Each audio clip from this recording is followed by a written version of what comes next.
لانی ہے۔ اور میں اکثر کہا کرتا ہوں یہاں اگر کوئی امیر بندہ بیٹھا ہے تو کتنا امیر ہوگا، اور حضرت ہم تو اس غریب دور سے تعلق رکھتے ہیں کہ جب پیسے کاغذ کے ہیں۔ حضرت اس آسمان اور زمین نے وہ بھی دور دیکھا ہے کہ جب پیسے سونے اور چاندی کے ہوا کرتے تھے۔ حضرت کتنے امیر لوگ تھے، اور اس نے تو کہا تھا زمینیں چمن گل کھلاتی ہے کیا کیا، بدلتا ہے رنگ آسماں کیسے کیسے، نہ ہے کسرے دارا نہ گورے سکندر، زمین کھا گئی آسماں کیسے کیسے۔ حضرت ہم تو شے ہی کچھ نہیں حضرت، ہم وہ ہے 14 سال 13 سال کی عمر میں ہمارا بچہ بالغ ہوتا ہے، 70 سال 75 سال 80 سال اوسط عمر ہے، ختم۔ حضرت عاد اور سمود وہ قوم ہے جن کا بچہ 400 سال کی عمر میں بالغ ہوا کرتا تھا، 1400 سال ان کی اوسط عمر ہوا کرتی تھی۔ زمین پر رہنا وہ اپنی توہین سمجھتے تھے، وہ کہتے ہیں یہ کیڑوں مکوڑوں کا کام ہے زمین پر رہنا، وہ پہاڑ توڑ کر وہاں رہا کرتے تھے حضرت وہاں، لیکن کیا ہوا حضرت، رے وہ بھی نہیں۔ اور تاریخ میں بڑے نام لکھے پڑے، ہم کچھ بھی نہیں ہے حضرت، ہم مرلوں والے بیٹھے ہیں، کنالوں والے بیٹھے ہیں۔ میں اکثر پروگراموں میں جا کر احباب کی اصلاح کی خاطر یہ بات کہا کرتا ہوں، بڑی بھی میں چھلانگ لگاؤں، بڑا بھی یہاں کو امیر بیٹھا ہے، کتنا امیر بیٹھا ہوگا، میں بڑی بڑی چال مارا لگا جی 1000 کلے، کچھ بھی نہیں ہے۔ صرف ایک تاریخ کا نام حضرت سکندر، جس نے 14 سال کی عمر میں 21 سال کی عمر میں 15 لاکھ مربع میل فتح کیا حضرت، 5 بر اعظم اس نے 21 سال کی عمر میں فتح کر لی۔ تاریخ نے فاتح عالم اس لیے لکھا، اگر مر نہ جاتا تو اس نوجوان نے واقعتاً ساری دنیا فتح کر لینی تھی۔ اور یہ اسپیشل پتر جتنے جوان بچے بیٹھے ہو، یہ یہود و نصارہ کی بہت بڑی ہمارے خلاف سازش ہے، ہماری جوانیوں کو انہوں نے زنگ لگا کے رکھ دیا۔ 21 سال کی عمر میں 15 لاکھ مربع میل فتح کر دیا حضرت۔ ایتھے 21 سال دے منڈے نو اما کو چھڑ لاندی ہے نہیں، یہ تو چھوٹا ہے حضرت، یہ تو چھوٹا ہے۔ وہاں 17 سال کی عمر میں محمد بن قاسم حضرت سندھ فتح کر کے واپس بھی چلا گیا تھا۔ ایتھے 21 سال دا جوان منڈا ہے، لیکن اما کہتے نہیں یہ چھوٹا ہے، چھوٹا۔ پتہ نہیں کدو حضرت اسی وڈے ہونا ہے، پتہ نہیں کدو وڈے ہونا ہے۔ اپنی عمر پتر ضائع نہ کرو، یہ جوانی پھر ہاتھ نہیں آئے گی۔ میں اکثر جمعے میں کہا کرتا ہوں اگر کوئی مجھے کہے نا کہ مانگ تیری ایک خواہش پوری کریں گے، تو میں کہتا ہوں میں یہی خواہش کروں گا، میں نے پھر 17 تے لیا کھلا 35-36 کا ہو گیا مگر جڑی حضرت جوانی دی عبادت دا مزہ ہے، جڑے جوانی دے سجدے دا مزہ تانوں کی دساں حضرت کی مزہ ہونا سکتا۔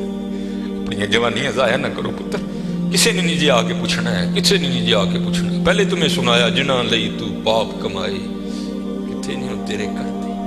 ہاں حضرت قبر میں وہی آئیں گے جن کی سنتوں کو آج ہم چھوڑ چکے ہیں، قبر میں وہی آئیں گے جن کی سنتوں کو آج ہم نے ترک کر دیا ہے۔ نہ چھوڑو یار، اپنی جوانیاں ضائع نہ کرو، یہ جوانی بار بار نہیں آئی، یہ بہت بڑی نعمت ہے۔ در جوانی توبہ کردن شیوائے پیغمبری است، جوانی میں اللہ سے یہ جو نبی ہوتے ہیں یہ معصوم ہوتے ہیں، نبی خطا نہیں کرتے۔ یہاں توبہ سے مراد ہے اللہ سے لو لگانا، یہ جوانی میں اللہ سے لو لگانا یہ انبیاء کا شیوا۔ لگاؤ جوانی میں لو، اور پھر دیکھو تو صحیح حضرت وہ تمہارا کیا مول ڈالے گا۔ یہ حکیم صاحب بڑی خوبصورت بات کہا کرتے تھے، اے نہیں کہ کوئی بڑھے ویلے آئے گا تو وہ واپس توڑ دے گا، نہیں، وہ سے بھی نوازے گا، لیکن جب جوانی کا جوش ہو، جب خواہشوں کا زور ہو، بندہ ان خواہشوں کو دبا کر جب اللہ کے حضور آ کر جھکتا ہے نا، تو پھر تمہیں کیا بتاؤں حضرت رنگ کیا لگتا ہے۔ یہ امام یافعی نے رود الریاحین لکھی، اس میں حضرت لکھتے ہیں کہ حضرت خضر علیہ السلام سے نا کسی اللہ کے ولی کی دوستی ہو گئی، تو حضرت خضر علیہ السلام سے پوچھتے ہیں حضرت آپ نے انبیاء سلام اللہ تعالیٰ علیہ مجمعین کے ادوار دیکھے، حضور نبی علیہ السلام کا دور مبارک دیکھا، حضرت ابوبکر صدیق کا دور دیکھا، حضرت عمر، حضرت عثمان، حضرت سیدنا علی المرتضیٰ رضوان اللہ تعالیٰ علیہ مجمعین کے ادوار دیکھے، تابعین کا دور دیکھا، تبع تابعین کا دور دیکھا، کبھی کوئی ایسا بھی ولی دیکھا جس کی آپ کو سمجھ ہی نہ آئی ہو کہ یہ ہے کیا؟ تو حضرت خضر علیہ السلام فرماتے ہیں کہ میں مسجد نبوی شریف میں حاضر تھا حضور نبی علیہ السلام کے دربار مبارک میں سلام پیش کرنے کے لیے، تو کیا دیکھتا ہوں وہاں امام عبد الرزاق، امام بخاری کے دادا استاد ہیں، کہتے ہیں آپ درس دے رہے تھے اور لوگ بیٹھ کر نا درس سن رہے تھے، فرماتے میں نے دیکھا کہ کونے میں ایک لڑکا اپنے گھٹنوں میں اپنا سر دیے بیٹھا ہے، فرماتے میں نے سمجھا شاید سویا ہے، میں گیا، میں نے اسے ہلا کر کہا اوئے نوجوان، وہاں امام عبد الرزاق درس دے رہے ہیں اور تو یہاں سویا ہے۔ اب اللہ کا رزاق صفاتی نام ہے، تو ان کا نام تھا عبد الرزاق. تو آپ فرماتے ہیں اس نے سر تو نہیں اٹھایا، لیکن مجھے جواباً کہتا ہے وہاں وہ بیٹھے ہیں جو رزاق کے ابد سے سن رہے ہیں. جو درس دے رہے تھے ان کا نام تھا عبد الرزاق، اور کہتے ہیں یہاں وہ بیٹھا ہے جو ڈائریکٹ رزاق سے سنتا ہے. فرماتے میں نے کہا عمر تھوڑی ہے، دعویٰ بہت بڑا کیتا. تو کہتے میں نے اسے مخاطب کر کے کہا اگر تو اپنے دعوے میں سچا ہے تو بتا میں کون. تو کہتے ہیں جب اس نے سر اٹھایا تو جی چاہا کہ اس کے چہرے کی پاکیزگی پہ قربان ہو جاؤں. جنہیں رجی جوانی بے داغ رکھی ہوئے پھر لاٹاں دے وجدی ہیں نا، پھر چہرے پر عجیب ہی پاکیزگی کا جنہوں ہی سادہ زبان کہنے ہیں جتی ستی حضرت جی. پھر چہرہ تو پھر چمکتا ہے نا، اندر دا نور چہرے تے آندا ہے حضرت سے. اب فرماتے وہ مجھے جواباً کہتا ہے اگر میری فراست غلط نہیں تو تم ہجر ہو. کہتے اسے پتا چل گیا کہ میں ہجر ہوں، مجھے نہیں پتا چلا یہ کیا شے بیٹھی ہے. آؤ تو صحیح حضرت. پھر دیکھو وہ کیا منہ ڈالے. حکیم صاحب فرماندے ہیں یہ تو گوڈے رہ گئے، دند نکل گئے، اکھاں کمزور ہو گئی ہیں. پھر آ ڈیرا لایا تو کی لایا، لیکن یہ نہیں کہ آئے گا تو وہ نہیں. لیکن حضرت جب ہر شے پورے زور پر ہو تو پھر حضرت جو آئے گا پھر دیکھو تو صحیح کرتا کیا ہے. وہ اقبال نے لکھا تھا نا، اقبال ایویں نہیں کہتا.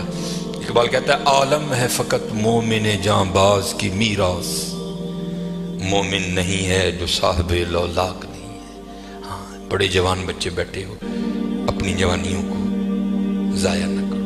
اور دوسری بات یاد رکھنا حضرت، یہ بات میری آج پلے باندھ لینا، اگر آج ہم برائی سے باز نہیں آئیں گے تو پھر یہ برائی کل ضرور ہمارے آگے آئے. حضرت بھی بیٹھے ہیں، علامہ صاحب بھی بیٹھے ہیں. یہ حدیث پاک کا مفہوم ہے کہ زنا دین ہے. یاد رکھنا پتر، زنا دین ہے، واپس آئے گا ضرور. اس کی بیٹی کے ساتھ، اس کی بیوی کے ساتھ، اس کی بہن کے، جہاں تک لکھا ہے کہ اس کی دیوار کے ساتھ زنا کیا جائے گا، زنا واپس آئے گا. دھیان رکھیو پتر، اے او ٹویا جی کڈو گے تو کل کسی نہ کسی ساڈے نے بھی ضرور ڈگنا. دھیان کر لیں. اور مجھے میرے سیدی نے، کیونکہ میں ڈاکٹر بھی ہوں، حکیم بھی ہوں، لیکن میں پریکٹس نہیں کرتا. ایک دو سلسلے ہیں، اللہ میرے اندر سے وہ نکال دے، اس دن نصیبی حضرت بہ جاؤں گے. پھر جب میں نے یہ دونوں کورس کر لیے تب مجھے سیدی نے بات سنائی. آپ فرمانے لگے کوئی بزرگ تھے، ساتھ حکمت بھی کرتے تھے. مریض آتے تھے ان کے پاس. وہ کو مریض آئی، نوجوان لڑکی تھی. جب انہوں نے نبض پکڑی نا تو شیطان تھوڑا سا غلبہ کر گیا، اور نبض پڑھتے ہوئے پکڑتے ہوئے اندر تھوڑا سا غلط خیال آیا، لیکن ساتھ ہی رحمت ہو گئی. وہ دھیان کرو اللہ ویدہ بھی. نبض چھوڑ دی، نبض چھوڑ دی، بس خیال ہی گزرا. پہلا شیطان کی طرف سے آیا، دوسری اوپر سے مہربانی ہو. دھیان کر علم یا علم بھی ان اللہ یرا. کیا تو نے نہ جانا کہ خدا دیکھ رہا؟ ترقی کر دے ہو. ماں باپ آتے ہیں تو چینل بدل دیتے ہو، اور ایک دفعہ کہتے ہو حضور حاضر و ناظر ہیں. وہ خیال نہیں آتا کہ حضور بیٹھے بھی دیکھ رہے ہیں کہ میں نیٹ پہ کیا دیکھ رہا ہوں. کیوں بھول جاتے ہو ہمارا اللہ بھی دیکھ رہا ہے کہ میں نیٹ پہ کیا دیکھ رہا ہوں. خیال گزرا، ساتھ ہی خیال علم یا علم بھی ان اللہ یرا. ربنا انک تعلم ما نخفی وما نعلن وما یخفی علی اللہ من شیء فی الارض ولا فی السماء. کوئی چیز ہاں زمین کے اوپر ہے، ہاں نیچے ہے، کوئی چیز بھی اللہ سے نہیں چھپی. خیال آیا چھوڑ دی.